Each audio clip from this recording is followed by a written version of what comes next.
Well, good morning. It is Saturday, April 6th, and we're over in the big machine shed. The first project we got to do for today is repackage up 3 of these lick tanks.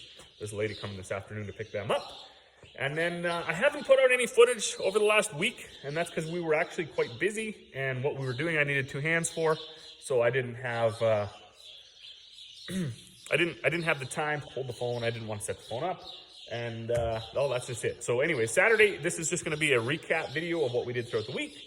And as soon as I get these lick tanks packaged up, we'll head off to the shop and we'll show you what we were doing in there. All right, so those are stacked up, ready to go. And I'm going to head over to the shop. So you're going to have to bear with me because when we get up, you're thinking like, that guy did only that little bit of work in a whole week. If you're watching this, I don't know if it's all farms, but it's certainly our farm. It doesn't matter what kind of a plan we make or how efficient we try to be. There's generally a hiccup thrown in right away. And one of the biggest ones we have, I mean, it's a good problem to have, it's a good hiccup, but there's always folks coming to get molasses or bags. So about the time I get where I need to be and get the tools rounded up and start the project, you hear somebody thundering down the road, and then you got to come back, load a bag, have a chat, which is all good, but it's counterproductive. You don't get a whole bunch done. So this week, one of the reasons I didn't do any filming either was we dedicated a lot of time to finishing the projects that we started. So Corey did go in on Tuesday and pick up these parts. One thing I do have to correct was I had done a video on how expensive these little plastic pieces were, or it was part of a video anyways, and I said this plastic part was $250. That's not true. The whole kit was $250. So between me and the parts lady, we had a misunderstanding there. But anyways, this little plastic strip is only worth $95, which is still $90 too much in my opinion, but anyways, it's not $250. Worth pointing out though that little stack of stuff is $3,000. There's a few filters, 2 plastic strips, and then the hydraulic pump is $1,900. So that is what's in the shop. We got the 4440 in here. I've already drained out the oil. I pulled out the suction screen.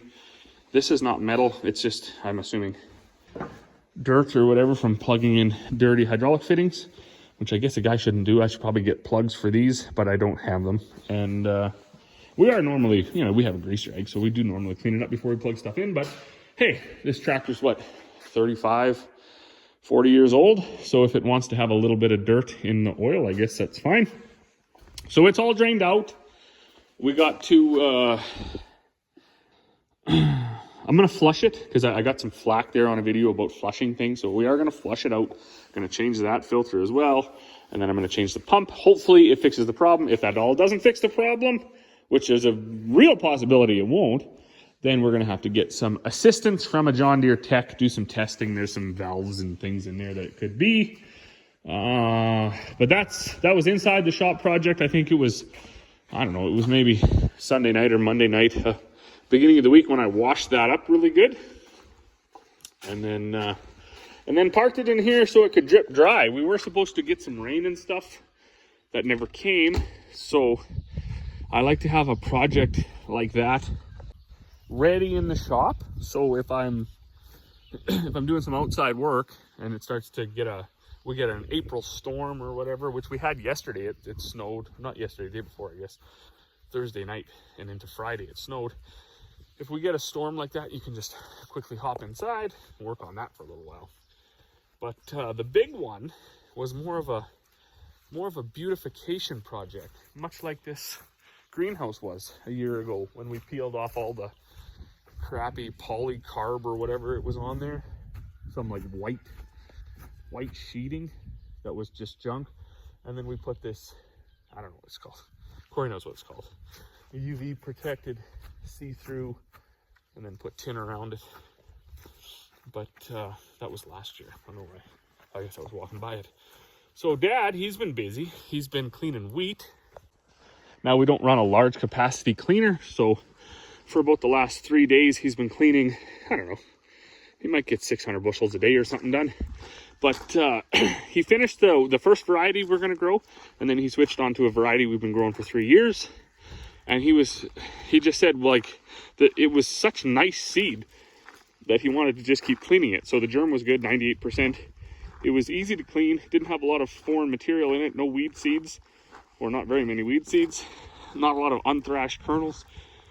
So instead of just cleaning what we needed for this season and then stopping and switching over to the barley, he was like, you know what, I'm just going to keep cleaning it. We'll clean 2-3 years worth of seed, shove it in the bin, and maybe we won't have to clean wheat next year. But these cattle shelters, cattle sheds as we call them, they're just big lean-tos. They were not tinned at the start of the week, and they are tinned now. So we did that one right there. We did that whole thing on Thursday.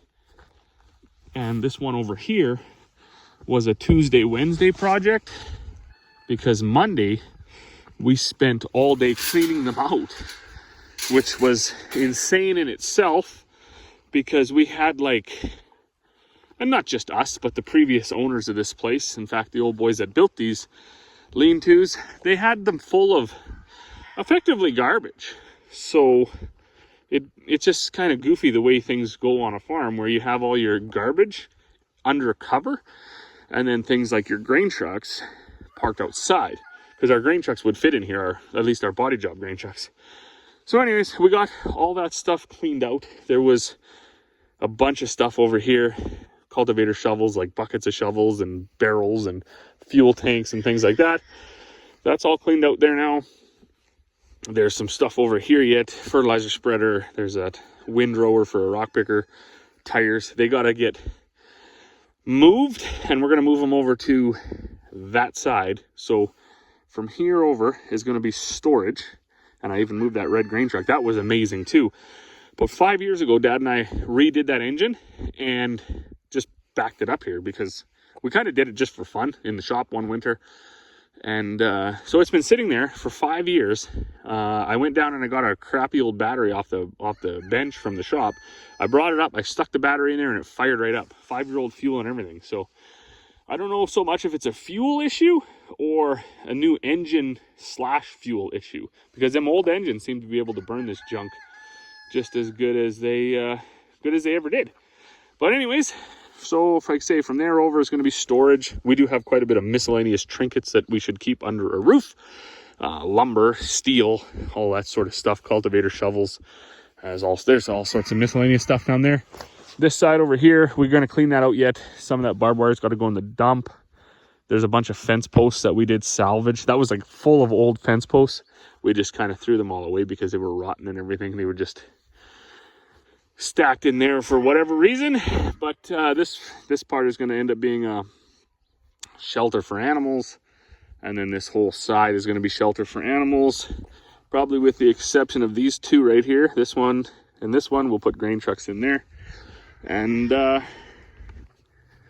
that'll be that. I can tell you, it really smartened things up around here. There's a guy right there. Like I said, he's coming from Molasses. So I just got up here. He's going to miss the driveway because he's going too fast. But anyways, I just get up here and I got to turn around and go right back. But anyways, so that barn we had done, and now these are done, all sides. Life is good. Oh, see, yeah. Well, see, that was even super unfortunate for that guy because he just went flying by, and then my phone died because I was making a video for too long, I suppose. So then I had to run down here, hop in old Loretta the telehandler, and wait for him. But yeah, that's cycles back to what I was saying earlier. I think it's all farms. We all run around like organized chaos. Of course, the larger farms with employees that, you can set them on a task and lead them to it. But if you're a smaller operation like us and you're doing all this stuff on your own, you're never where you need to be. So you're up feeding chickens, and then someone drives in, and then you're down here loading totes, and then you're putting on tin, for instance, and you get 2 or 3 sheets of tin on, and you're up on the ladder, and somebody drives in. So things take way longer. Certainly not as efficient as we could be, but anyways, that's that. So I don't think I'm gonna do much more of a video. It is we're having Buddy's birthday here today, so I'm gonna end it here. I'm gonna go in, I'm gonna play with Buddy, and then do some entertaining, I suppose. And I guess we'll see you all next week. As always, thanks for watching.